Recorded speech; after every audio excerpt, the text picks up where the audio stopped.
Harut और Marut कौन थे, बाबुल का कुआं कहाँ है और हारूत और मारूत का जादू किस तरह का था।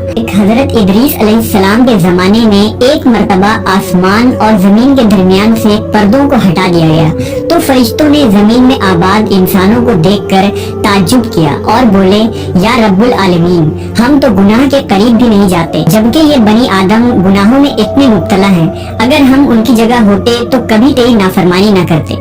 अल्लाह ने इरशाद फरमाया, इंसानों को गुस्सा और शहवत दी गई है, अगर ये चीजें तुम्हें दी जाए तो तुम भी इसी तरह गुनाह में मुलव्वस हो जाओगे। लेकिन फरिश्तों ने कहा, हम ऐसा हरगिज न करेंगे। लिहाजा अल्लाह के हुक्म से फरिश्तों ने अपनी जमात में से दो बेहतरीन और इताअत गुजार फरिश्तों को चुन लिया, जिनका नाम हारूत और मारूत था। अल्लाह ने उन दो फरिश्तों में इंसानी फितरत और शहवत डालकर दुनिया में भेजा। वो शहर बाबुल में दो खूबसूरत इंसान बनकर आए और काजी के काम पर मुकर्रर हो गए, जहाँ वो लोगों के दरमियान फैसले किया करते थे।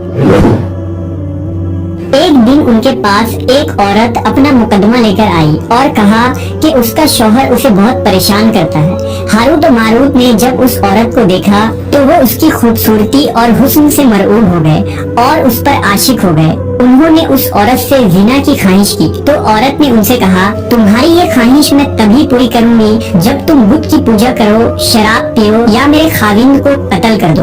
हारूत और मारूत ने शराब नोशी को छोटा गुनाह समझकर पी लिया और नशे की मस्ती में दो और कबीरा गुनाह कर बैठे। उस औरत ने उनसे आसमान पर चढ़ने का अमल भी सीख लिया, जिसके जरिए वो आसमान पर जाते थे। जब औरत इस अमल के जरिए आसमान पर गई तो अल्लाह के हुक्म से उसे सितारे की शक्ल में मस्क कर दिया गया। चूँकि उस औरत का नाम जोहरा था, इसलिए वो सैयारा जोहरा कहलाया, जिसे आज वेनस कहते हैं।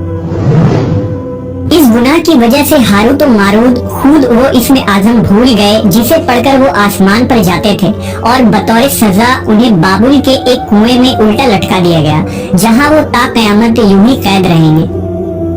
ये एक इस्राएली रवायत है जिसे इमाम इब्ने कसीर और फखरुद्दीन राजी जैसे मुफस्सरीन अफसाना और मन घड़त कहानी करार देकर सख्ती से रद्द कर देते हैं। वहीं इमाम सयूती जैसे उलमा इस रिवायत को मुस्तनद मानते हैं।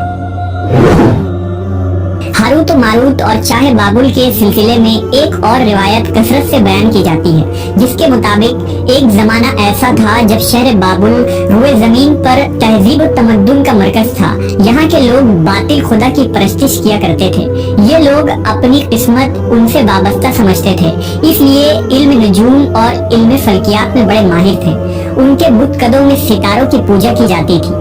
ये लोग जादू, तंत्र मंत्र, सिफली को बहुत अहमियत देते और इस इल्म के जरिए मुआशरे में खूब फसाद फैलाते थे। ये लोग तिलिस्म, जादू, तंत्र मंत्र में बहुत आगे बढ़ गए। उनमें बड़े बड़े जादूगर मौजूद थे।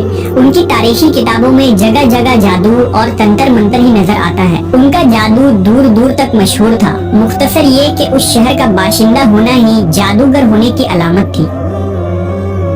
जब हजरत सुलेमान अलैहिस्सलाम की हुकूमत आई तो आपने उन लोगों को इस शिरकिया अमल से रोका और उनकी सहर और जादू की किताबों को एक जगह जमा करके अपनी अजीम कुर्सी के नीचे दफन कर दिया, ताकि इस फितना अंगेज इल्म का जड़ से खात्मा हो जाए। जब सुलेमान अलैहिस्सलाम की वफात हुई तो शैतान ने उन किताबों को दोबारा खोद कर निकाला और लोगों से कहा कि सुलेमान पैगंबर नहीं था, बल्कि उन किताबों के जरिए हुकूमत किया करता था। लिहाजा हवा में उड़ना, जिन्नात पर काबू और सुलेमान अलैहिस्सलाम के गैर मामूली मुआजिज़ात दरअसल जादू और सिफली का अमल था। बनी इसराइल ने उसकी पैरवी की और उन किताबों को पढ़ना शुरू कर दिया। लिहाजा दोबारा ये शर अंगेज इल्म इस कौम में सुरायत कर गई। अल्लाह ने सुलेमान अलैहिस्सलाम पर लगाए गए इल्जाम और तुहमत की नफी करते हुए सूरह बकरा में फरमाया है, और उन्होंने उस चीज की पैरवी की जो शैतान सुलेमान के बादशाहत के वक्त पढ़ते थे, और सुलेमान ने कुफ्र नहीं किया था लेकिन शैतानों ने ही कुफ्र किया। लोगों को जादू सिखाते थे और उस चीज की भी जो शहर बाबुल में हारूत और मारूत दो फरिश्तों पर उतारा गया था, और वो किसी को न सिखाते थे जब तक ये न कह देते कि हम तो सिर्फ आजमाइश के लिए हैं, तू काफिर न बन। لہذا جب یہ سحر کا علم بابل میں عام ہو گیا اور لوگوں کی تکلیف اور پریشانی کا باعث بن گیا تو اللہ نے 2 فرشتوں کو انسانی صورت میں مامور کیا کہ وہ جادو کے عوامل اور اسے باطل کرنے کا طریقہ لوگوں کو سکھائیں تاکہ وہ جادوگروں کے فساد اور شر سے محفوظ رہ سکے۔ لیکن یہ تعلیمات غلط مقصد کے لیے بھی استعمال ہو سکتی تھی۔ حالانکہ وہ فرشتے لوگوں کو تنبیہ کرتے تھے اور ان کے لیے صراحتاً کہتے تھے کہ یہ تمہارے لیے ایک طرح کی آزمائش ہے، لیکن پھر بھی وہ لوگ ایسے کاموں میں پڑ گئے جو انسانوں کے لیے ضرر اور نقصان کا باعث تھا۔ بعض عربی داستانوں میں اس کنویں کا ذکر بھی ملتا ہے جہاں کئی لوگ پہنچے اور ہاروت و ماروت سے ملاقات کر کے جادو کا علم بھی سیکھا، جبکہ بعض مورخین کا کہنا ہے کہ عراق کے شہر حلہ کے قریب ایک کھنڈر میں موجود قدیم کنواں ہے جہاں سے بابل کی سرحد شروع ہوتی تھی۔ یہ اس کنویں کو ہی چاہے بابل قرار دیتے ہیں۔ بہرحال اس واقعے سے یہ سبق ملتا ہے کہ سفلی اور جادو ایک شرکیہ عمل ہے، مگر یہ کہ اس کا استعمال فساد اور شر پسندی کے خاتمے کے